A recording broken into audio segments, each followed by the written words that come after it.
Merci, bienvenue dans notre émission Rétro dans les semaines, Rétro dans l'info de chaque dimanche à Wana Parfaite Télévision, la Lyon TV officielle chaîne YouTube, et la rapon abisso et c'est un peu plaisir, il y a cause à la liboso nabino pour notre banda missa à chaque dimanche pour notre bêta.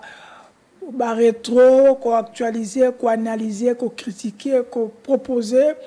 Nyoso elega qui na durant semaine oyo tobi ki tata mama bozalaka mingi baike na misala ta kolandela masolo o elega qui durant la semaine ezalaka te kasi lelo nelongo na équipe technique na ba combiner surtout ba pesa biso libaku et tous ali boso na bino pona ko memela bino pour informer bino na bozindo pona kola kisabino nyo surtout et les qui durant la semaine boyeba pourquoi et cela qui boye pourquoi et cela qui bongote ko peut ça permettre pe ba terre politique ko bazana biso longo pona ba analyser ba pesa proposition na bango yango nde to za la kanabino merci sous parce que ça qui pona biso et c'est un peu plaisir. L'émission les cas qui bo commenter qui bo like qui bo partager qui ba émission to lingaka bino parce que bo lingaka était to zala na musala to sa musala malamu yango to pesa bino merci tango nyonso to parce que sans bino eza mobulu to za wana pona ko informer bino to za wana pona ko memela bino ba inviter au bo senga kabiso kasi pona lelo to zali Malembe kokende vers la fin peut clôture yage en francophonie et ko sale malelo awana ville à Kinshasa ville au bazako benga ville en francophonie lelo clôture et ko sale makasi na kati ya en francophonie to moni makambo ebele to moni bayi kongomani bazui ba médaille d'or, ba médaille bronze, quand même, to sali musala, to zui quand même ba médaille ou esengela ki, to ebike moi koko sezala ki pour l'organisation, pour la makambo kolia, pour la makambo ya mongo, pour la makambo faire akobeta, gimisa akobeta te kasi balakini surtout on a déjà aborda kiango lobby maître Gim Sabetaki a on a vu la Kinshasa na esplanade ya palais du peuple lelo les 6 mois na mboka faire gola ko beta ko clôturer makambo wana kasi bato za ko tourner belé pourquoi fallait Ipupa à se retirer na dernière minute est-ce que à celui qui na bakambi ya francophonie kasi bakambi ya francophonie mwana mboka Isidore Kwanja alobi yepe apprendre kaka mwana mboka Fally Ipupa a désister na réseaux sociaux batebele balobi est-ce que ezali manque ya considération to ezali manque ya respect ya ba engagement te na ngambo ya Fally Ipupa parce que est-ce que ceux qui ezali na libanda organisation internationale est-ce qu'il y a quoi que ça la bongo ce sont des choses où ils ont coupé ça moi polémique batebele babiki était ezali pona bango ezali manque ya considération si l'organisation bazali bien placée on peut même les poursuivre voilà ça ba propos to ba réaction ya bato ezala qui diront la semaine kasi to zonga na kati o ezali nyoso actualité politique boyeba était les trois commémorer qui journée to ezaki officielle journée il y a commémoration il y a ba mort na biso awana RDC ba mort autokufisi ebele na est de la République bate belé ba kufi kasi tata mokonzi azui mokano elongo na ba mouvement citoyen parce que bango ndi bazaki na etumba wana elongo na ba docteur Mukwege et to tia les 3 août ezala les 2 août est la journée à commémoration, je voulais dire. Car c'est ça la maquette a officialisé en gros, tout ça que la parlement zonga, basalami, bakele mibeko, bapesa mibeko nango et comme journée pour la biso à commémorer car si batebele la bi est-ce que tellement Congo ezala kanaba est-ce que belé pourquoi gouvernement to régime ya tata mokonzi Antoine Tshisekedi ezeli 4 ans vers la fin ba salayango batebelo bi pourquoi bazelite guerre et si la IP ba pesa date na parce que pendant tout ça ko célébrer to ko commémorer moment on est mort na biso bato biso bazo kokufa.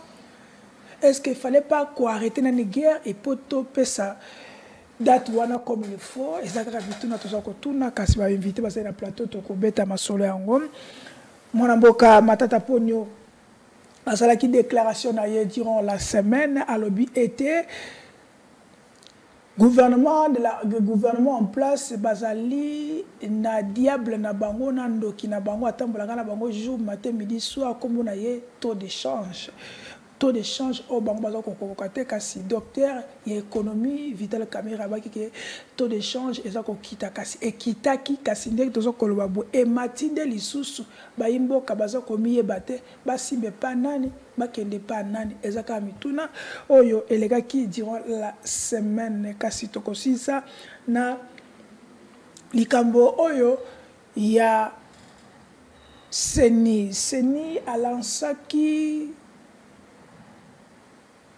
projet to sensibilisation to organisation pour na bao no surtout ba bungsaki ba carte na bango ba carte ya ba carte électeur to ba carte électeur o bilongi na ba kombo eza komona na te seigneur lansaki ba ki ouverture nango et cela qui déjà ouvert pendant le 3 ou le 2 je me trompe pas pona e ba duplicata kasi ba imboka ebele ba kei kuna pona kozwa duplicata likama bakomi kuna boye seni azana inani prêté mais déjà lansaki communiquer babi ke azana ni prêté pona kozwa duplicata et bato bele babi tout duplicata ngo sale makaka boye natanini élection zo sa makami dans 3 mois élection fait salema duplicata ti le bato bazuite o ezaka na ville qui cherche bon na province ça se fait comment pourtant à lancer pourquoi zela qui te que atia ba mon place peut à lancer bato bake belé na ba commune et que maman na mbutu ko soit na bato ya ja seni et yinda ki chance police ezala ki wana pona ko kanga pe ko maîtriser moi tension ne mataki wana tu wana to ko bwa ko ka e pa seni ya ndeko kadima salam malamu parce que on doit ça la besoin de créer problème est-ce que zo pesa batute o baza ko ba ete ozali wana pona ko préparer glissement to ko préparer fraude électorale ezaka mituna o to ko tuna na invité na biso baza na plateau kasi boy ba ete wana za ba news o to pesi bino par rapport ya oh non surtout fallait to pesa bino na journée ya lelo kasi to ko fungola Miss Nabiso, on a invité les bossons dans le plateau, mais été 4 la journée il y a francophonie, Clotilde, Banzile Kangami, bah invité Kangami par-ci par-là, mais to Banzi que bon comme Nabiso attend kasi tout ça mon boka John Imbele, Wazali Nabiso, Wazali habitué à l'émission Oyo naye toko meka ko analyser le temps que tous là ba invité Moussa Koya parce que TV Zangonga, mon boka John, je vous salue et bon dimanche à vous. Motinde Charlie, bon dimanche na yote na pesi mbote na bakongomani nyonso baolanda biso avant ya ko aborder ba sujet na lingina juste na rappeler ba congolais et que bana funa nde na pesa ba le dimanche passé fondation Jean-Claude Sungula ezabongo na pesa adresse ezabongo na avenue ezabongo na Kauka avenue dispensaire numéro 30 commune ya Kalamu. Donc j'exhorte vraiment bah jeune beau à adhérer à la fondation Jean-Claude Sungula. Vraiment ils ont la structure l'organisation il y a bien où ils ont prévu pour la jeune et donc nous c'est bien déjà que ils ont un tournoi moro il y a football bah organisé déjà d'ici quelques semaines pour la jeune donc bah jeune boya et belé encadrement structure il y a bien où fondation Jean-Claude Sungula et ils ont proposé Bino Bajen. Ils ont déjà ouvert? Ouais, ils ont déjà ouvert. Et il y a une numéro de téléphone, moi contact. Ce que j'ai dit, tu vas pas contacter Kabino en émission. Tu vas contacter Kabino en émission, mais l'adresse déjà est là, donc déjà à partir de l'adresse déjà sur le commis, on aura déjà détails et informations. Ok, merci. Donc, on a premier élément, Dani, parce que c'est le premier élément pour notre côté, ma solo na biso ya Tongo Lelo. Merci. Mercredi et 1er août 2018, une journée dédiée aux morts en République démocratique du Congo. Le portail de la nécropole Rivière des Anges est ouvert comme d'habitude aux familles pour leur recueillement. Déjà, à l'entrée du cimetière, des roses sont mises à la disposition des familles. Le service est assuré par Josiane Merken et Jean Morand, les gestionnaires de la nécropole de Lubumbashi. Pas compliqué de retrouver la tombe. Chacune porte un numéro. des équipes orientent et assistent les visiteurs. Nous avons apprécié le travail que fait la nécropole ici, la rivière des Anges, parce que ici au moins nous avons retrouvé les tombes d'abord très facilement. C'est très facile de retrouver la place où repose la personne que vous recherchez, et en plus la salubrité est une norme ici, donc nous avons retrouvé quelque chose de très bien. C'est un endroit qui fait honneur à nos morts. Vous savez, les morts, comme pour moi, ma maman, il était tout pour moi. Quand je la retrouve dans des bonnes conditions, dans des conditions très propres, je pense que ça me fait chaud au cœur. La nécropole Rivière des Anges assure l'entretien des tombes au quotidien. Mais pour concilier la tradition locale à la modernité, la nécropole effectue un nettoyage symbolique à l'arrivée des membres de famille sur la tombe de leurs proches. Ces moments sont pleins d'émotions. La même ambiance a été vécue à Kolwezi, à la nécropole Cité des Anges. Ces lieux des sépultures sont devenus des patrimoines nationaux. Ceci restera le patrimoine du pays. Nous le gérons jusqu'au bout, avec nos équipes qui sont formées pour, mais c'est un patrimoine qui nous est propre, et j'insiste sur cela. Notre but, c'est de conserver le patrimoine de la nation et essayer de donner le maximum de ce que nous pouvons faire pour ce pays que j'adore beaucoup, en parenthèse, moi et la présidente, et toute mon équipe. C'est à juste titre que les responsables de cet ASBEL ont été honorés il y a peu par la chancellerie des ordres nationaux en les élevant au rang des dignitaires d'État pour les services rendus à la nation congolaise.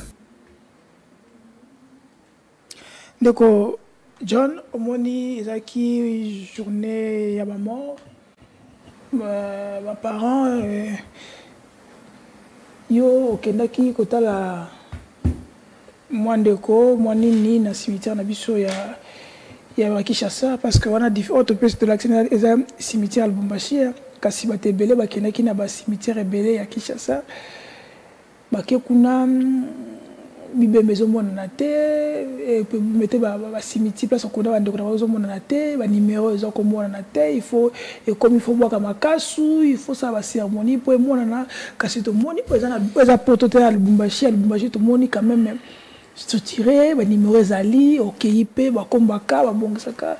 Qu'est-ce qui fait que chez nous en République démocratique du Congo, pas généralement, Lubumbashi quand même moi exception, to négligeaka ba mort na biso, soki batoka mutu bakundi kaka ndenge bato akei ba bosani. Bon ya ti une année ou peut-être ba bosani na bango kaka. Je mutu monda olamuka to etala koto kunda ndeko songolo boye. Meta bokende boye. Voilà pour les parents, pour la famille, mais tant qu'on peut na place on a battu ça dans la cimetière, bah qu'on reporterier bah ninité. Et ça c'est dit à quoi? On n'a pas été éduqué pour na qu'on soit valeur et bah mort on a mis sur tous les endroits on a mis sur congolais, tous ça sont négligents. Après qu'on organise après ouverture, est-ce qu'il y a des endroits tout sundolé? À vous la parole. Bon, moi personnellement na qui vraiment tant ya kokendité, mais de manière particulière la famille Toranda qui est un hommage à le fait notre grand-père l'honorable Imbele Losala Bosongo. Donc certains membres de la famille bakenda qui ko beta tour, ben c'est déplorable, il y a komona que tout ça ko oublier parents nabiso ba oncle et tout le membre de la famille nabiso tokoki kobo sans baronté, parce que le lobby sotoza vivant lobby petoko la nabango malgré qu'il va précéder biso, mais il faut toujours rendre hommage aux morts. Mais c'est déplorable namboka nabiso au moins combien bon nous sommes négligés. D'abord, ce n'est pas une affaire personnelle où il y a ba famille, mais c'est aussi une affaire de l'État, parce que le terrain où Batubaza enterré, ça appartient réellement à l'État. On paye pour enterrer bandeko na biso. Et donc Batouana d'abord il doit d'abord l'organiser, d'abord l'organisation ya batu ya cimetière, et puis biso famille toya kaka ko apporter couche na ba journée commémorative na ba activité liée à famille. Donc et il faut pas oublier vraiment les gens qui ont vécu, il faut pas vraiment les oublier, mais c'est une affaire d'abord je dis l'État et puis biso moko na ba famille na biso, donc faut pas tout bossa na bandeko na biso o bakenda, tout ça là toujours attentif ya kokenda ka kota la bango. Donc faut kota la bango, il faut pas tout bossa na bango, baza makila o toujours appartenir ezalaki ya bango, ezalaki ba travailler qui peut pour na biso, donc il faut toujours qu'on pense sur bango net biso na famille na biso, on l'avait fait pour na le fait notre grand-père Imbele Losala Bosongo. Ok, merci. Pour la génocide Nabiso, Tomoni Tata Mukonzi, Azalaki Wana, kasi na otikola na image pour nous avoir idée par rapport à Oelekaki. Dans les image, il y a commémoration, il y a journée nationale pour la Nabiso ou Est République. Nous sommes à la place des Ovoluis, où le couple présidentiel a déposé une gerbe de fleurs en mémoire de toutes les victimes de guerre en République démocratique du Congo et a visité l'exposition photo montée à cette occasion qui met en lumière les atrocités des violences subies par les populations congolaises à l'est du pays. Cette cérémonie visait à rendre hommage à tous les Congolais tués injustement pour des gains économiques et de faire appel à la mobilisation générale contre l'agression de la RDC par des puissances étrangères. Lors de la même célébration, en 2020, le président de la République avait demandé des sanctions internationales contre les groupes armés dans l'est de la RDC.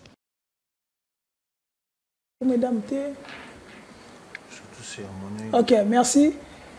Ndeko Olandi Tata Mukonzi accueilli lisangana bandeko pour commémorer ba victime ya bawe ya est na biso batebeli balobi nde na baki na introduction babi que pourquoi attendre 4 ans et demi pour ko célébrer ngo pour tous qui na pouvoir bato muso babi que fallait attendre d'abord tout si c'est ma guerre il peut tout ça la commémoration à to déclarer journée nationale. Qu'est-ce qui brille? Quel est votre point de vue par rapport à Otomoni? Bon, point de vue nanga, d'abord, ce n'était pas vraiment pour nanga, ce n'était pas peut-être le moment donc je garde le même avis à Bande comme ça, à Sali analyse. Je trouvais pas ça le bon moment commémorer génocide congolais parce que il faut déterminer peut-être le nombre il y a mort ou kufa qui à travers ce nombre là on s'est évalué tant on a landa qui plus de 120 millions de personnes alors que le jour au bazo commémore misusu bazo que parce qu'on a ébatté kufa na sima kokota na nombre ou garder le même nombre donc ce n'était pas important déclarer journée il fallait vraiment que guerre dans l'est du pays et si là mon chef de l'état que pendant mandat na ceux qui a considéré que sa guerre et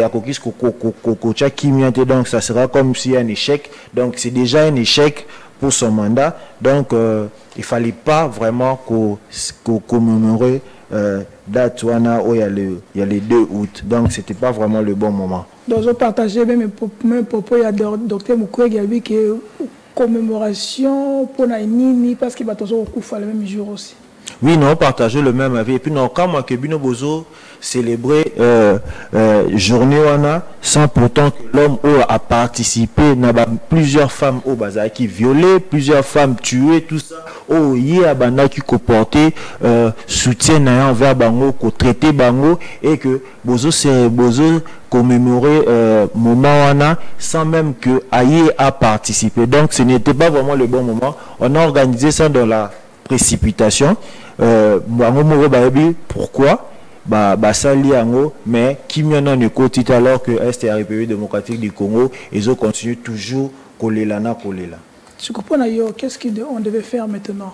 On doit d'abord soutenir pour il faut d'abord arrêter la guerre. Parce que arrêter la guerre parce que jusque là on n'a pas à mesure, il y a quoi arrêter. Le chef de l'État doit tout rendre.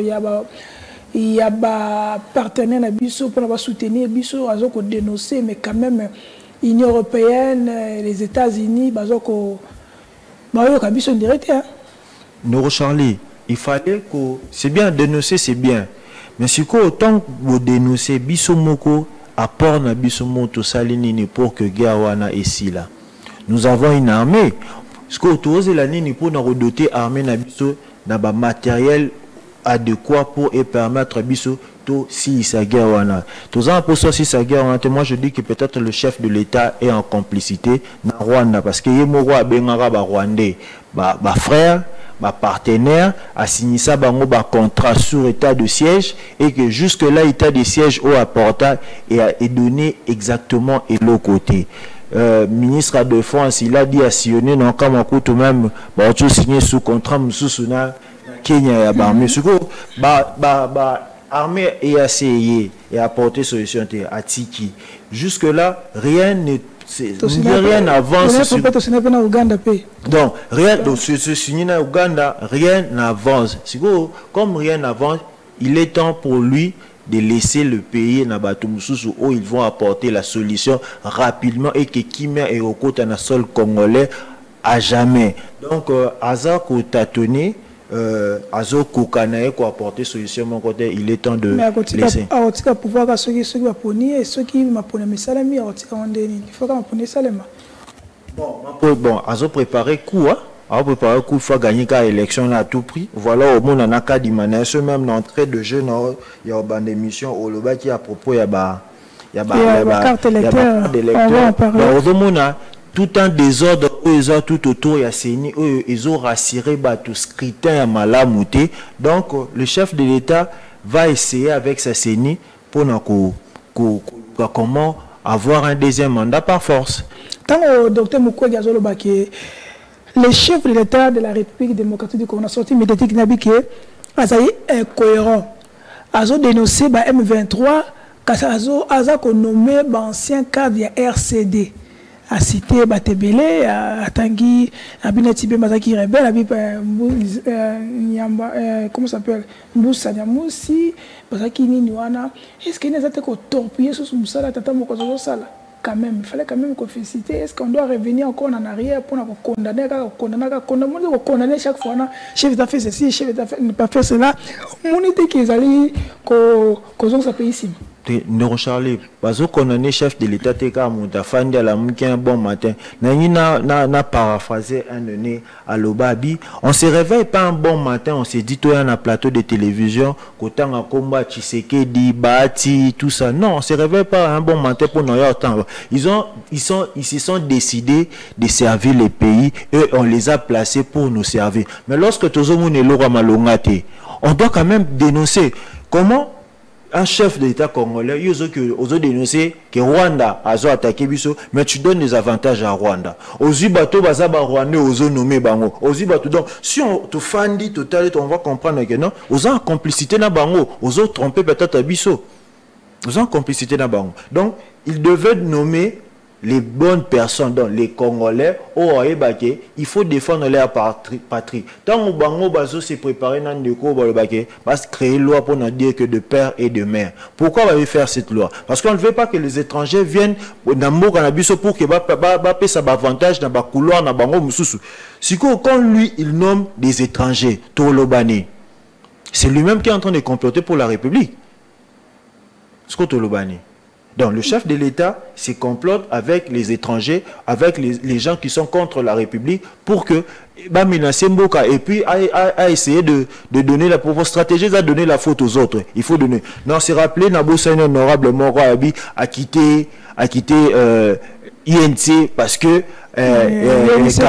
Kamé fait allégeance à Rwanda. Donc la vérité sort de cette façon et que le chef de l'État, je n'ai habité à l'Andaraté parce que moi j'ai dit que la personne le mieux informée na Kinshasa est un chef de l'État parce que ceux qui service n'a renseignement et ça manque à citer Mboka Ero Zala naba tue mort donc na ozoesu ndeko lukala loba qui comment yende ratika parvenu kobima donc c'est pour frontière na pisa sécurité. Donc le chef de l'État est en complicité avec ces gens-là, il y a moyen permettre que dans tout le coin du pays trouver ça harcer ça facilement. Ok, merci. Dani, tu as ce deuxième élément pour notre token vers TV Zangonga. Tu as ce deuxième élément.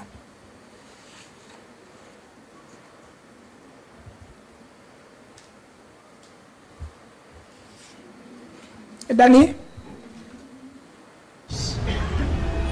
Aujourd'hui encore, pendant que M. Félix Tshisekedi organise les Jeux de la francophonie à Kinshasa, dans les provinces du Kivu et de l'Ituri, d'innommables et imaginables massacres se commettent tranquillement et presque à huis clos sur des hommes, des femmes, des enfants, des vieillards et même de nouveaux-nés, dont le seul crime est d'être congolais et d'habiter les terres riches en minerais stratégiques que convoitent les commanditaires de cette guerre d'agression et leurs proxys du Rwanda, de l'Ouganda et du M23. Ce sinistre et inconcevable drame doit dorénavant être qualifié de génocide intentionnel. Dès lors que le président du Rwanda s'est permis de justifier la guerre d'extermination du peuple congolais qu'il mène depuis le 2 août 1998 en disant au cours d'une conférence de presse organisée le 15 avril 2023 à Cotonou au Bénin que, je cite, une partie du Rwanda a été donnée au Congo. Fin de citation.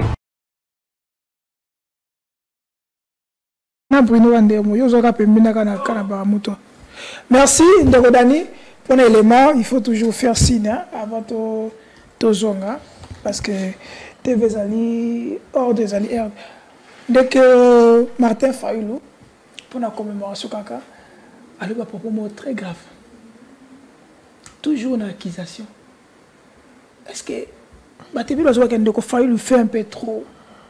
Pourquoi toujours accuser les autres? Qu'est-ce que lui a fait? Qu'est-ce que les opposants ont fait? Qu'on dénonce ou dénonce à côté?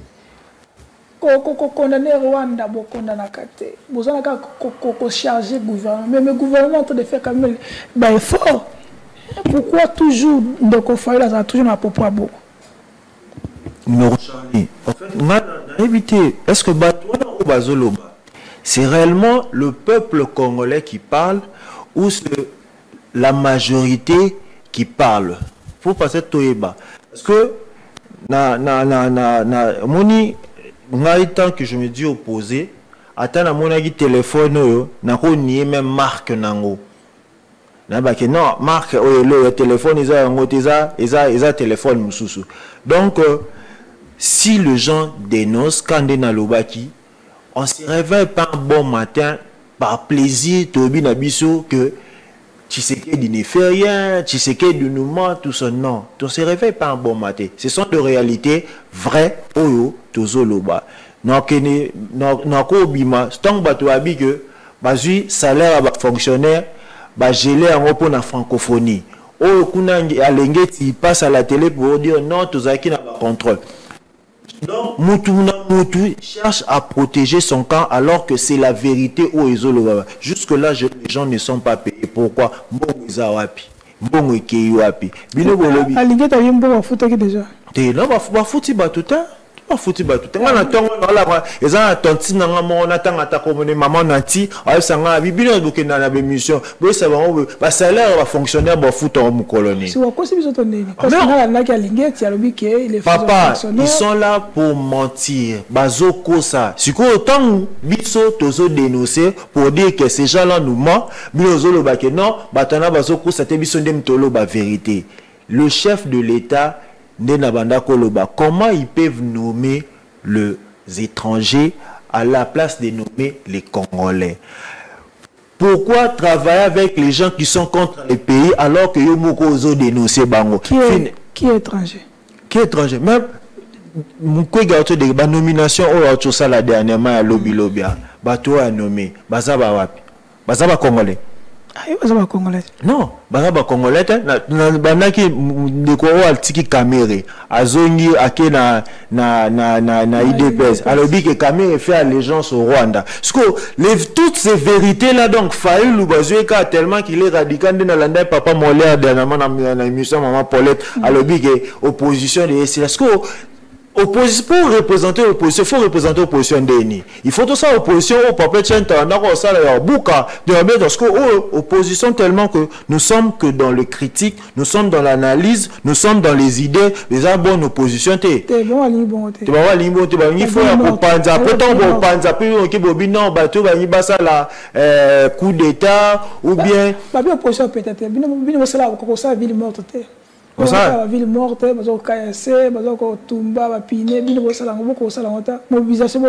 c'est ça aussi. Ce qui est la mobilisation, ce qui est et que tout ça est bon. Et bon, la réponse au besoin qui na ouverture, il y a francophonie. Et ça, ben, faire une opposition, ce sont nos efforts.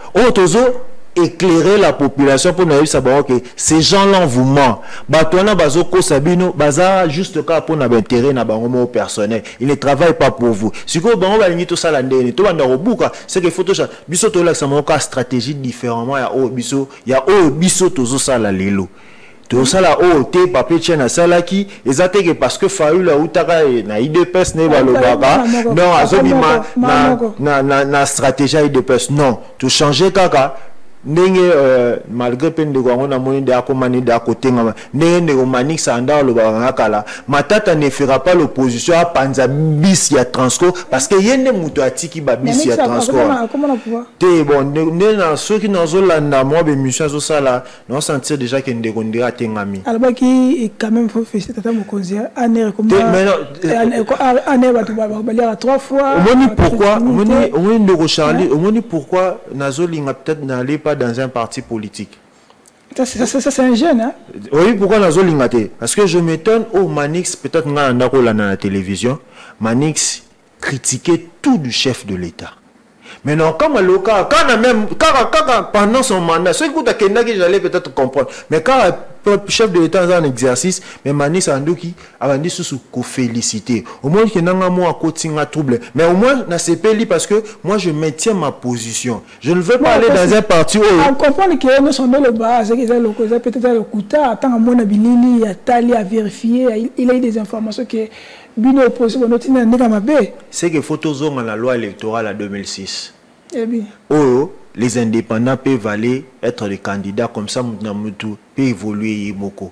Parce que tout côté à bassin de représentation, il faut un parti politique parce que représenter tout l'étendue de la territoire pose à la élite et comme il y a peut-être problème. Est-ce que là on est de communiquer ça aussi? Francophonie, c'est la récite. Nani, homme, tata Mokonzi a réhabité. Ram, bon ram, baliate, batia wifi na. Mais solo kuta ram kobeta te na yo sala plo mi amela lo baka. Mais ram bazoka biso ba mbongo bakata même cheribo okende mbongo. Ya ram. Pour nous le que ceux qui ont bungisi téléphone, on a bungisi téléphone. Il fallait rendre retracer téléphone dans la place de ça. Il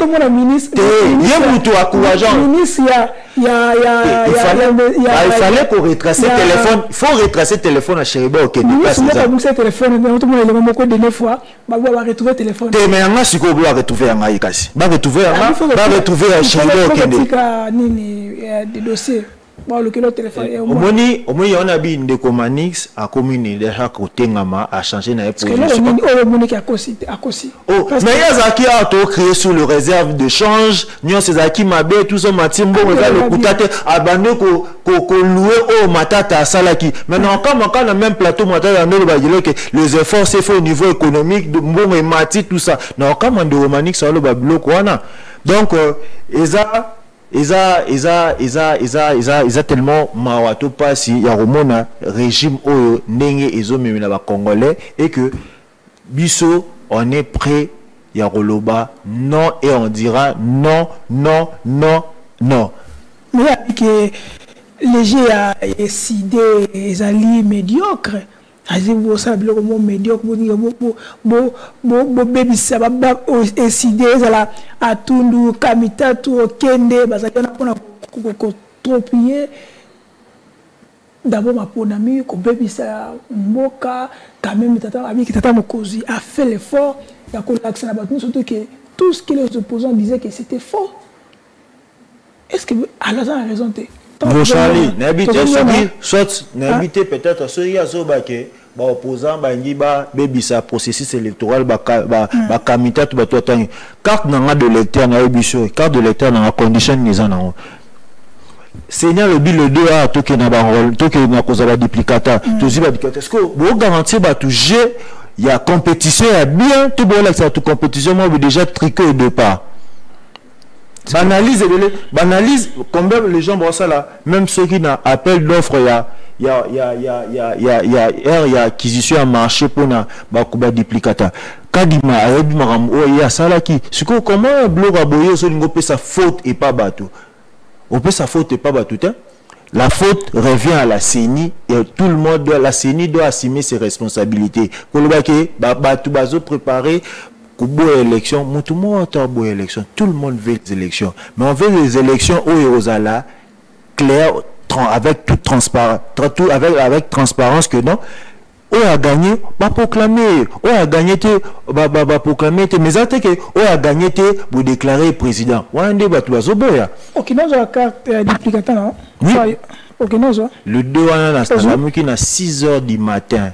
Na komi pena na bureau na ba fongolité na zeli comme 9h ba tumsusu pe ba yewana to zeli to bandi ko zela to bandi za jusqu'à ba 10h30 à monsieur sort na buna filmer mais na boyeka un monsieur sort en déception non ba machine yé ezali mais to connaître pas de mort technique to zo tester ngona nous ceux qui aussi se tester to ko lancer le sous communiquer mais c'est bon ce bon il fallait même pas que vous lancer communiquer on commence les lots.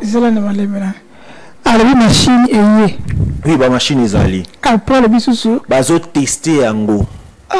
Bazo tester on doit connaître pas de mort technique bazo tester ango na nous temps recours après et puis ba ko lancer communiquer. Machine surtout la machine to la carte électeur bon quand bazo délivrer peut-être un système sous ça peut être duplicata, peut-être un système sous ce système on a non ba maîtriser parce que même na début il y a enrôlement ils allaient payer bongo donc il fallait non nous ba tester ba machine les sika ba tu ba quitter tout ça ba peut-être ba zo tester bon ce ba si ba relancer ce qu'on a pourquoi lancer avant même Tokoma le jour J il fallait beau tester donc tout ce temps dans tout ce temps là c'est la question d'abord avant Patricia Seya à se permettre d'appeler les médias pour lancer que non, tozo banda le 2 qu'on soit ba carte ba duplicata ya ba carte de l'été. Donc bazwa qui temps ya ko tester bazwa qui temps ya ko préparer une sortie pour dire que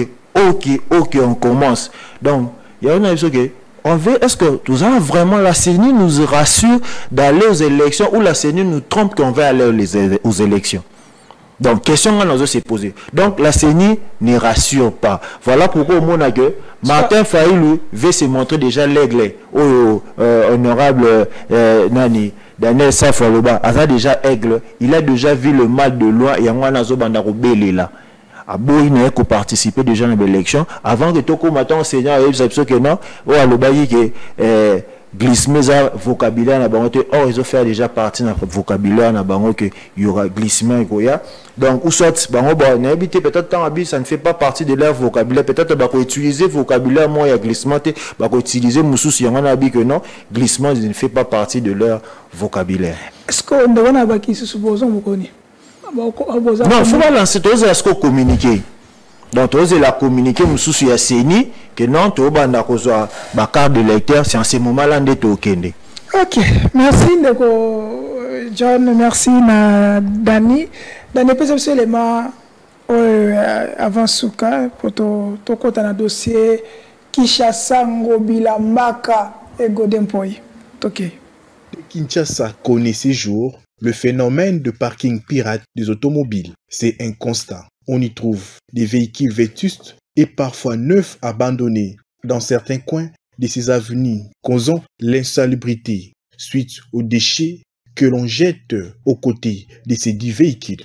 Ces derniers sont également à l'origine de l'insécurité, car ils abritent pendant la nuit les inciviques Kuluna.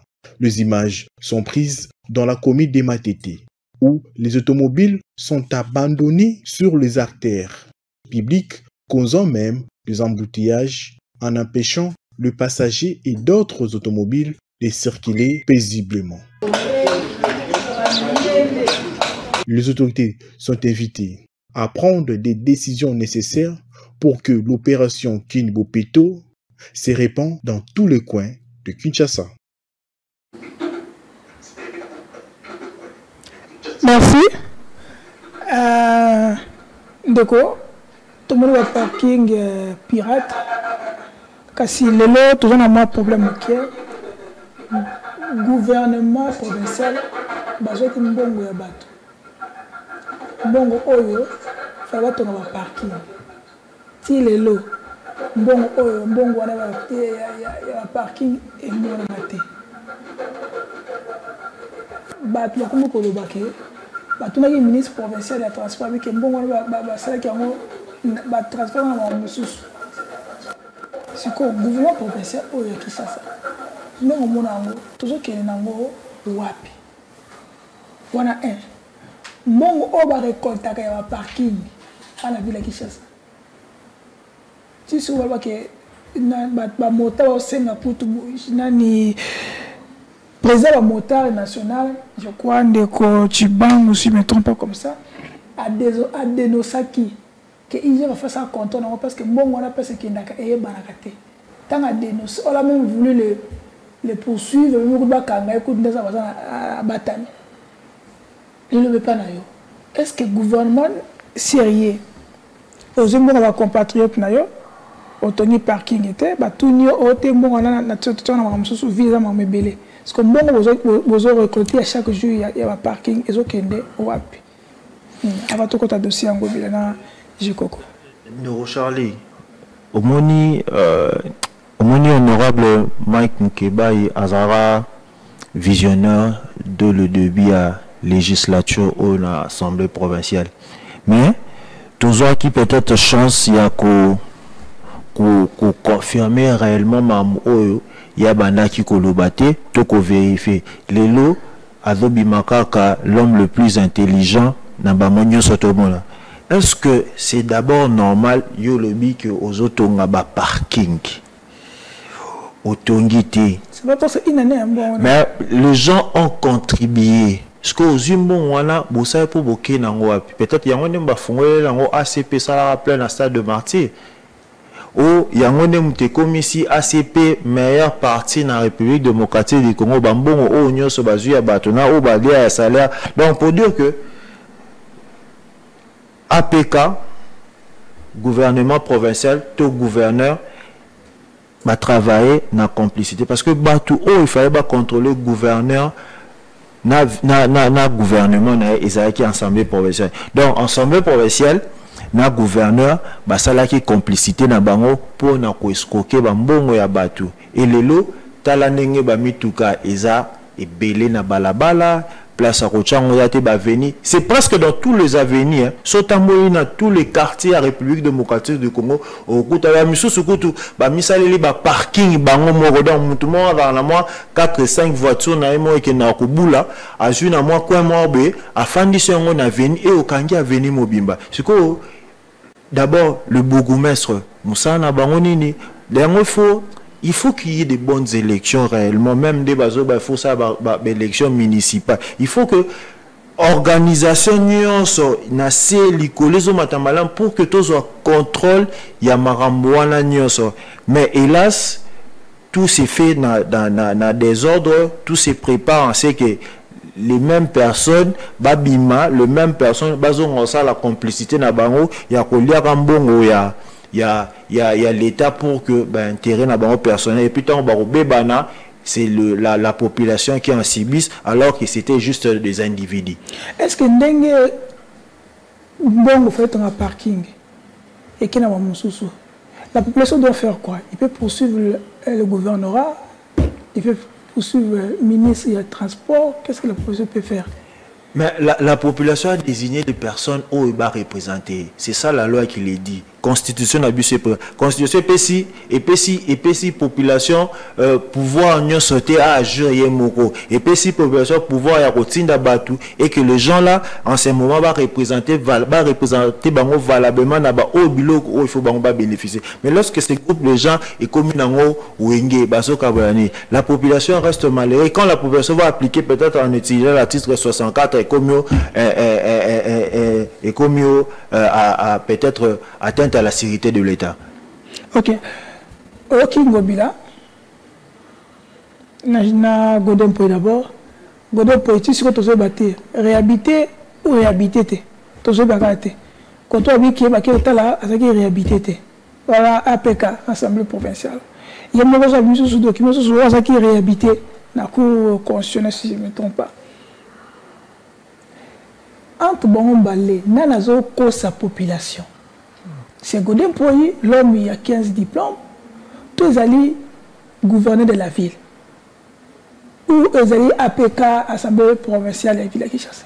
Parce que jusque-là, la population va vraiment, il ne sait pas aussi se situer. Parmi ces deux personnes, Baron sont balé beaucoup sa population. Mais Moutou, il fallait aider la population, ils ont cours constitutionnel, na cours d'appel parce que bazo brandir arena bango ba natanga communiquer mon attend que cours constitutionnel et réhabilité qui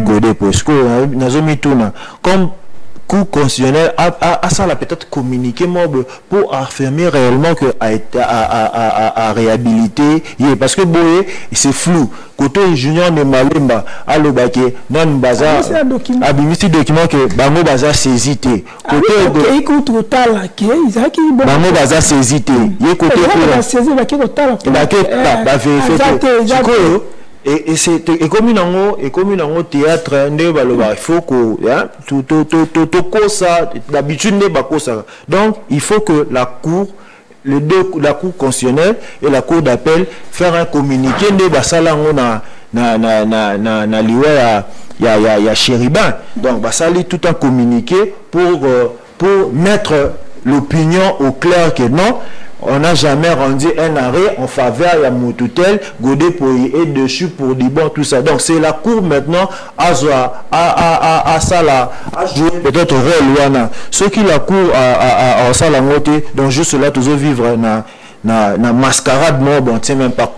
Maintenant, guerre au Godé Poy na j'ai encore à côté en haut, Augustin Kabouya pe à côté en haut, bah la qui coûte Ngobila qui il paraît voilà Ngobila approche francophonie le 9 entre le 9 et le 10 bon il y a bureau naïe on a force du progrès à qui profite ces guerres ici chef de l'État il y a opposition pour union sacrée parce que union sacrée il y a plein de choses qui se passent là. Non Charlie, situation entre Jekoko, Ngobila, tout ça, ça ne profite pas à la population. Au contraire, la population reste malheureuse. Et surtout que l'Union sacrée, moi, je n'ai pas été vraiment l'Union sacrée en ces années. Au moins, même l'Union sacrée, nous sommes contre. Mais en même temps, la vision du chef de l'État. En même temps, tout est bien. Tout ça. Donc, pour dire qu'il y a un désordre qui règne tout autour, il y a l'Union sacrée. Mais comme l'Union sacrée est là pour donner les gens de postes, donc, les gens vivent pour des postes. Nous avons des amis à l'Union sacrée. Lorsqu'on est en privé, on sait ce qu'on s'est dit. Donc, ils sont dans l'Union sacrée pour les intérêts et les avantages. S'il n'y en avait pas ces avantages dans l'Union sacrée, balinga qui ba kendete. Mais basara wana pona ba vivre pour bana bango bazala bien, marambo bazala bien mais balinga qui bazana l'Union sacrée parce que ba yebi o baloba surtout pour na yemoro leader na bango chef de l'État. Donc na même pas ko bimisa secret na bango balobara. Et pour nous, je crois qu'il peut remplacer Ngobila par rapport à force ou là derrière. Est-ce que d'abord je crois qu'il y a une capacité vraiment à diriger ville province à Kinshasa? On a flou dans le Kingabwa. Kasi nous nani mais alors le bas à qui il y a Moussa ne a pas maboule sur peut-être pour nous abandonner maboule moi ça espère côté on a ngako na eba ekala na ba 2006 à ça la route pour moi beba permet na ba veine na biso pour la route roumer la route même pas ebukana donc on a zo biso à ça la pour moi wana na ba 2006 ya biso so côté on a 12e rue na venir là que ça pour moi zo séparé ata mombele na limité je crois ça la pour wana mais ma plein pour na pour wana. Ok, donc Bruno, tu as vu qu'il y a un retard, l'embouteillage, tout ça, mais bon, nous sommes là parce que TV Sangonga, on a abordé plusieurs thèmes, plusieurs sujets, mais toujours un sujet en Ngobila. On a Godin Poyi, réhabilité, saisi ou saisi pas, donc ils sont bimakak. À qui profite Guerwana? Parce que tout ça, Ngobila, ça réhabilité ou pas réhabilité? Parce que tout le monde le malin de musique ça réhabilité avec APK. Il y a des documents qui sont réhabilités. Tout ça comprendre jusque là. À qui profite cette guerre d'abord? Merci Ndeko Charlie. Moi Bolim Bisimouké de Tanaki na embouteillage. Il y en a 17 et puis na Baramoto. Surtout pas les lois derniers jours. Yango sali que tu na Bolim bis na retard et ça pensa habitude na bisoté puis na pesi mbote na co-débatteur na ngai. Puis na pesi bakinois nyos na bakinoise mbote bana masina motomoni ville na biso eza kotambola bien te parce que ezali fruit à illégitimité ya bakambi oto sana bango ozomona eza même na niveau présidentiel na niveau d'institution toujours na Sénat, l'Assemblée nationale puis tout qui na ba niveau provincial vous allez comprendre que tant que ba dirigeant na ba outil na manière moko frauduleuse nous sommes allés là parce que sotali crise normalement ils ont au bénéfice il y a personnalité au dépôt avec son équipe et le gouverneur Gentil Ngobila. Moi je pense que je l'avais déjà parlé plusieurs fois que Ngobila a une expérience pour gérer ville province à Kinshasa, mais malheureusement à chaque fois le gouverneur est secondé par les incompétents. Parce que Sotali même par les incompétents. Parce que globalité n'a pas incompétent, mais il est maintenant entouré de incompétents. N'habitez ce comprendre. Donc les compétences, c'est une compétence. Il est capable de diriger la ville. Je ne reconnais pas capable de gérer même commune à limiter. Je ne reconnais pas gérer ça dans un pays sérieux. Non, attendez, ce n'est pas ça la mission de Chikoko. Vous allez comprendre. Chikoko était élu député national, je crois, en 2011, dans l'élection les Kanaki. Au moins que je dépôt il m'a à boire au siège de l'Assemblée nationale, soit disant la raison avant ça. Si j'ai qui dans l'Assemblée provinciale, vous pouvez me citer une seule proposition où je vois proposer pour la banque Kingabwa.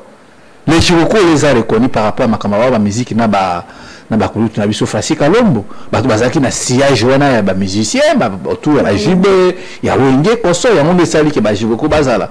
Donc je crois que confondre gestion ya mboka na gestion ya garage. Vous comprendre biloko ami balé oui biloko ami balé il faut Chiroko ay ba ko séparer yango parce que tous ces jeunes gens là oyo bazolo ba ke ba kotambola les 9 contre gouverneur. Mais il a fallu d'abord dans contre le secrétaire général na bango. Mais vous voyez qu'il y a du désordre d'abord au sein de l'UDPS. Il y a quoi encore là-bas? Il y a un de ceux-là qui est sorti pour suspendre Augustin Kabouya, mettre ceux qui Uber sur quelque chose pareil comme ça, parce que depuis 2019, il est parti les gens président d'Angoté, donc Kabouya ne peut pas signer les ordonnances au nom de Kouangaje UDPS. Vous allez comprendre que l'UDPS c'est un parti désordonné depuis belle lurette. Il faut d'abord UDPS et Bandakoutiana nous ordre na bango. Nous avons dit que l'UDPS c'est un désordre, n'est pas un peu gérer. Donc, ce qui est jeune, on a manipulé, on pas à Jikoko. N'est pas Nani Godé Pouy. Augustin Kabouya, le bac en a matinée. Bon, moi, je pense que ça juste. La confiance avant la Jikoko. Non, attendez. Non, le problème est que la République qui a battu l'identité. Peut-être des termes cause à la force. Ce n'est pas la République du Kasaï. C'est la République démocratique du Congo. Ngobila était arrivé là comme gouverneur, il a été élu par les représentants du peuple, par les députés provinciaux. Normalement, qu'il ne dit que le Lamouki, par ordonnance, ou comme gouverneur. Non. Il faut, ma notion, Kabouya Achanguna Moutou, Jekoko Achanguna Moutou. Ngobila a été élu par les députés provinciaux majoritairement. Non. Donc, donc la seule personne qui a la capacité il y a Kolongola, qu'on suspendre le gouverneur, il y a le président Nabino Félix Tshisekedi, soit les députés provinciaux, bah, ça l'émotion, bah, quoi ici. Est-ce que mais, attendez, autre monde a le boye, Godé Pouy, il y a comme ça la forcing, il y a Kolukake, Azonga, tandis que tout le monde wana, Junior Nembalemba, Abimisi Mukanda, Kolobake, non, jusqu'après, il dit contraire, cour d'appel, et qu'elle n'a jamais réhabilité. Est-ce que il y a beaucoup de monde. Mais on a un trafic d'influence. Mais ils arrivent professeur. Non, attends. On peut être professeur, mais on peut être professeur, mais Babylone Missous, tout ça, la maîtrise, n'a pas été ignoré Babylone Missous. Donc nos frères de l'UDP sont même la plupart, c'est le trafic d'influence de Moutouza.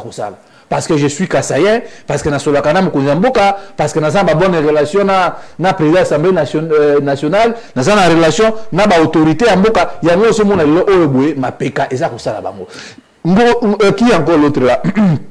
Godé Pouy, il a été là pendant plus de 4 ans comme président de l'Assemblée provinciale.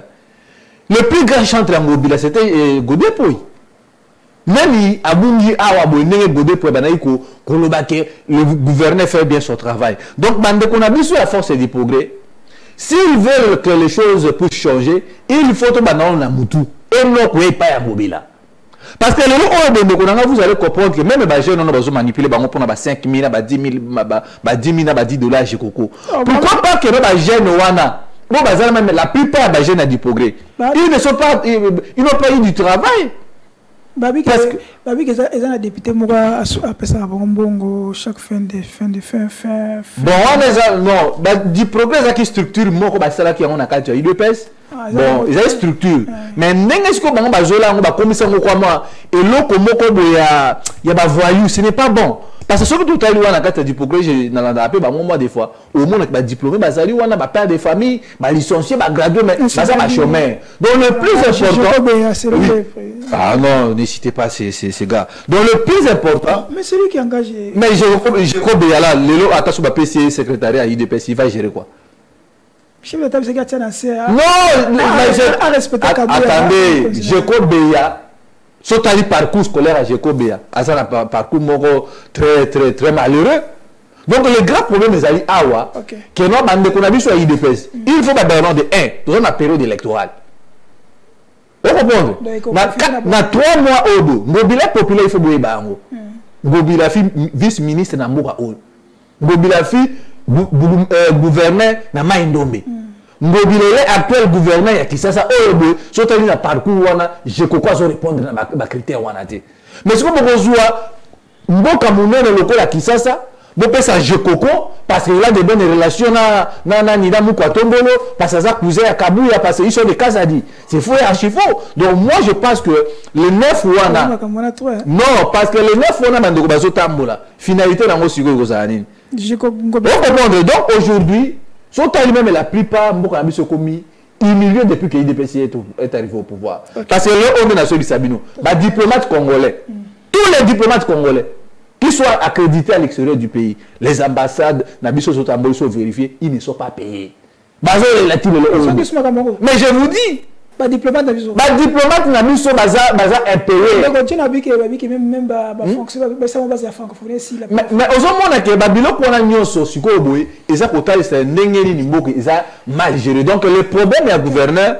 Moi je pense que c'est une manipulation. Oh boy Godé Pouy au moins même na azaki na bilamba ne ya couleur mauve rouge chocolat a quoi na podium parce que Dieu n'est plus avec lui.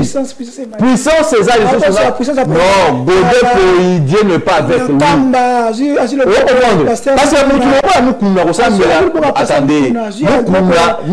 attendez Mukuna c'est un épidique. Vous comprenez? Donc, moi je vous rappelle que non, la manipulation, ils ont profité de la binoté, ils ont utilisé la cabine. Parce que même le haut, imaginez Mobila Koui. Je est arrivé là. Quand les gens déjà là de force du progrès, n'a eu de UDPS, un jour, il va la PK, Jéroko. Donc, Jéroko, moi je pense que non, Jéroko n'est pas à la hauteur, il y a que gérer Mboka Mounen le Kola qui ça. Vous comprenez? Il y a Mike Mukeba, on a banque Mukeba, après. Est-ce que ça légal? Mais Moutou Atinda Mukeba na prison, c'est Godé pour lui. C'est un pasteur, non? Comment tu dis? Non, Godé pour moi, je vous ai dit, les Godé pour lui, les Mukuna sont des impudiques. Un pasteur qui tombe. Vous comprenez?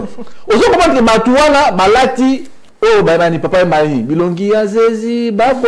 Donc, vous comprenez que Matouana, Balati, Lamba, Yesu, mais la mité, Manabango. Et ça, on va besoin de candidater. Donc, moi, je pense qu'actuellement, là, c'est que moi, je peux demander, na, M. Félix Tshisekedi, na, ma autorité à l'Union sacrée. Baluka pour calmer la situation parce que la monde même qui sens ma militaire il y a UDPS bazolongola ba drapeau ya ACP na moni pe na machine mais ça tindi la police balongola non c'est pas le bourgmestre c'est ça ma militaire ya UDPS c'est ce qu'on a sali mélange symbole genre la police donc moi je pense que ce peut dire que tous ont appelé moi Mouké Nembalemba junior ba na machine bazolanda biso au moins que papa na utu ko longa na AFDC ce sont des profiteurs. L'honorable non, le Balemba allons à AFDC par l'honorable Bati Lukobo avec considéré na AFDC. Mais surtout quand on a marché à liberté, vous allez voir du désordre au junior Balemba zo sale yango na zo benga bana masina nyoso bana changu. Les gens comme la famille Nembalemba, baza batu oboué, ba ko reconduire bangoté. Mais ça moi je peux dire au gouverneur de la ville à sa bannière solide parce qu'il faut que Ngobila a beaucoup contribué dans le début à pouvoir. Il y a Félix Tshisekedi. Quand tous les gouverneurs, ont mot d'ordre au FCC, ils ont participer dans l'activité. Moi, je divorce FCC. C'est Ngobila qui était là. Il faut pas dire Massima. Donc Ngobila il a tout donné au Kabou. Il y a Peter Kazaliwana. Mais aujourd'hui, aux hommes qui ont bon donc ils ont vraiment malheureux. Il y a comme on a le même dans biso basuta musambo ka sympa. Dani pesa so dans l'élément to chiter. Oui, on a retard. Ah donc merci. Et dans l'élément to chiter, to que mon asuka. On a même débordé même déjà. Est-ce que vous soutenez toujours Vital Kamerhe? Oui, on a des très bonnes relations avec Vital Kamerhe. Vous soutenez toujours Vital Kamerhe. On a des très bonnes relations avec Vital Kamerhe. Namoko na bengage mwana mwan kingi. Ça veut dire État. J'ai toujours des bonnes relations avec Vital Kamerhe. Vous soutenez les souhaiter? Non, je n'ai pas besoin de soutenir quelqu'un qui est déjà en liberté. Ah, donc soutenir Kamerhe quand il est en prison? Parce qu'il n'avait que moi autour de lui. Ah, aujourd'hui, il a beaucoup de personnes. Aujourd'hui, il a tout le monde derrière lui. En commençant par Monogamboka, ça il faut qu'on se le dise ouvertement. J'ai soutenu Vital Kamerhe parce que j'ai cru à cet homme politique. Et jusqu'à preuve du contraire, je crois à la grandeur d'homme de taille à Vital Kamerhe. Et il y avait même des instructions fermes à l'époque. Je ne suis pas prophète, je ne suis pas daddy, mais je vois. Alors, c'est ce qui m'a poussé à soutenir Vital Kamerhe parce que moi, je suis un homme de conviction. Moi, je ne soutiens pas Fachi pour avoir un poste. Je soutiens Fachi parce que Fachi a une mission spirituelle. Malheureusement, tous ces blablabla va passer autour, il y a Fachi va dévier. La TV. Oh, je suis à Lukingai. J'estime que les chefs de l'État avaient d'autres priorités. Et les chefs de l'État avaient déjà dans Caneva. Et quand tu échanges avec Fachi, tu comprendras que pour la RDC, Ayebi situation nini, Aza élu, Ayebi elo nini fala sala. Malheureusement, à côté, na dossier Kangaroyo. Oh, ya lingaraote. Oh, faut kebanae. Oh, ya zakamute amabe. Les chefs n'ont pas besoin de tout ça. Ceux qui ont un vrai pasteur, il y a Congo, ils ont chef. Oh, il y a un vrai ndoki ya Congo, ils ont un chef, c'est reconnu par la Constitution. C'est de cette manière que j'ai soutenu Vital Kamerhe. Et si nous savons que Vital Kamerhe a bima. Moi, j'avais mes convictions à moi. Yo, il y a combien de fois? Et finalement, Vital Kamerhe est sorti. On s'est vu les jours des l'acquittement, une ou deux fois aussi. Non. Merci Ndeko Dani. Narobanda na Ndeko John. On a Timothée Lenoir. Azo déploré. Ndeko Balandi. Azo pas battu au soutenir qui VK dans une prison. Par exemple, communicateur. Même le communicateur belé il y a INC tout le monde na plateau. Ça veut dire que c'est chaque na plateau. Mais il y a nous na plateau mieux surtout pour nous défendre VK. Mais VK abîmé, n'engue se le banaye. Il y a un bagage sur le téléphone. Toi, j'ai nommé. Est-ce que faut avoir il y a Est, on a nommé, on a 2, 3. Tout il y a sa confiance. À Kamokutu, nommé Kutu, Maman Mida, Batumsou, mais kasi bango net ya bonda qui atteint reconnaissance exacte. On a des jeunes. Baimbo kwa bito tuna ibine mituna bine mibale, c'est même une question de bine mibale.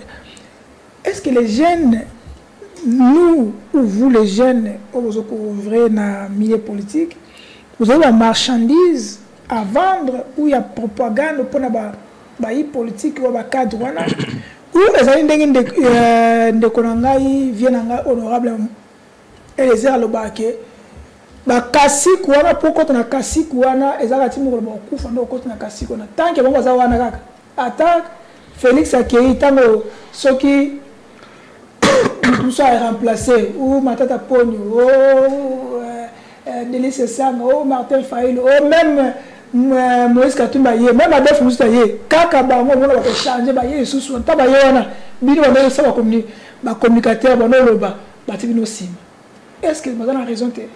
Non, Charlie, normalement, Bazan a raison, mais d'abord pour Timothée Lenoir, quand on a une introduction, Timothée Lenoir a parmi bateaux Obisotan Tofan Namdaku, total à Timothée Lenoir pendant que VK Zara en prison, il m'a donné un kini. Donc, à deux fondants VK, Lelo VK Abimi, malgré bon à 100 jours à Liango, mais VK Abimi va récompenser puis la vice-primature économie. Donc il fallait au moins reconnaître le travail qui a été fait par ses frères. Mais Lelo, nous le jeune, voilà pourquoi on a l'oba. À chaque fois, je ne veux pas aller dans un parti politique où on va m'utiliser. Donc j'ai déjà un marque de poser on a le bango. Le fait grand-père Imbele Losala Bossongo, mon grand-père Zaki élu du peuple dans la province de la Chapa. Donc, nga mutu moroté d'abord à co-utiliser et ce que je fais, je le fais pour mon pays et le pays va peut-être me récompenser autrement à travers les électeurs qui vont me voter dans de prochaines élections, pas dans eux, parce que eux, on a dit qu'ils ont laté, puis ils ont d'abord deux ordres, mais ces jeunes, nous les jeunes, nous allons continuer à se battre. Nous allons vraiment continuer à se battre. Maintenant, l'ancien appel, d'abord, ma première soutien à Bisso, ce n'est même pas la population, mais c'est d'abord nos familles. Nos membres de nos familles, soutenez-nous dans ce que nous sommes en train de faire. Parce que les leaders des partis mettent leurs enfants. Au monde, il y a des enfants, il y a les leaders, mais on oublie l'idéologie. Voilà pourquoi moi je me demande, c'est quoi l'idéologie au Toulobar à chaque fois dans le parti politique? L'idéologie c'est quoi? L'idéologie c'est avoir le poste, mettre nos enfants, ou c'est l'idéologie, c'est de travailler au service des idéaux, ou se mettre ensemble pour conquérir le pouvoir. Donc moi je dis, jeune, nous allons continuer à se battre. Ok, le rapport un message, voilà. Au moins de Timothée Lenoir, nous sommes jeunes, et selon nous sommes Timothée Lenoir, nous sommes défend avec la TV, VK a marqué sur le téléphone, même appel à répondre à été, tout est bloqué. Mais à ce tournant, on va nommer, Mamie il pas arrêté, tu confirmes parce que tu vois qu'il faut bruit. Mais quel est votre point de vue? Oui, mon point de vue est ça que il faut d'abord sauver les jeunes, tout ça. Est-ce que Timothée était membre de l'UNC? Azalaki père petit habitinda à Caméré? Ou bien Azalaki un simple citoyen engagé pour défendre Caméré pendant qu'il était en prison? Ce sont des questions que nous devons nous poser. Parce qu'il faut que Timothée comment ça la corps marchandise na politique. à défendre Peter Kazadi parce que non, je me suis fait communicateur privé de Peter Kazadi. Donc moi, c'est que moi je peux dire, Bisso Bajen, plusieurs fois. Bisso Bajen, il faut un flux de génération dans la vie. Tant que nous n'allons pas combattre cette mauvaise politique et puis vient à Bisso en 1960, politique depuis 1960, mais moi étant que Bruno Mimenga, je ne pense pas que ça sera facile à être une marchandise ou bien marche-pied à la politique. Je ne crois pas. Donc, pour la question, il y a pour que tout soit place, il y a place là-bas. Ok, nous sikate, comme on le Bermuda, faut nous dire tout, à te supplier moi en aille. Bon, aux autres défendre, tout présent à partir président Assemblée nationale, il y a peut-être beaucoup de moi en aille. Sans compter la tébélé, plus ma bulle, la tébélé. Bien non de vous défendre. Et ça quand même un peu le bas. À quoi c'est beaucoup de indépendants? Mon frère Charlie, moi je suis candidat député provincial dans Massina. C'est que moi j'ai demandé dans Massina, Bapé Sabiso Bilenge confiance. Bapé Sapé Adolphe Mouzito confiance parce que nous avons un programme très costaud pour nous défendre la République. Donc, côté à moi, ils ont ma bête, mais ils ont problème, mais il y a compétence. Mais partout, on a que Maître Bachar Moumaza candidat à Founa. Le problème, c'est la méritocratie. Parce que Timothée le dit que je ne crois pas que Bana Jibé ne connaisse pas ni Daïda na Basoraya baza bakasaya. Donc le problème c'est la guerre de conflit de population. Pardon de Kouchali. Donc tout pays francophone, même les dirigeants congolais sont à refaire. Pour refaire ma dirigeant dans l'élection. Il faut une nouvelle génération bilingue, le quoi bandeko John, le quoi la biso, le quoi la bino, ba maman Paulette Kimutu, bandeko o bazana makanisi ya bien, au lieu à cause de ma cordia, au de konanga ya bien dans ba cordia pour aussi ba que dans l'Assemblée nationale, ba que nous créer des ordres dans l'Assemblée provinciale. Ça la image na boka, batela. Aussi si la place.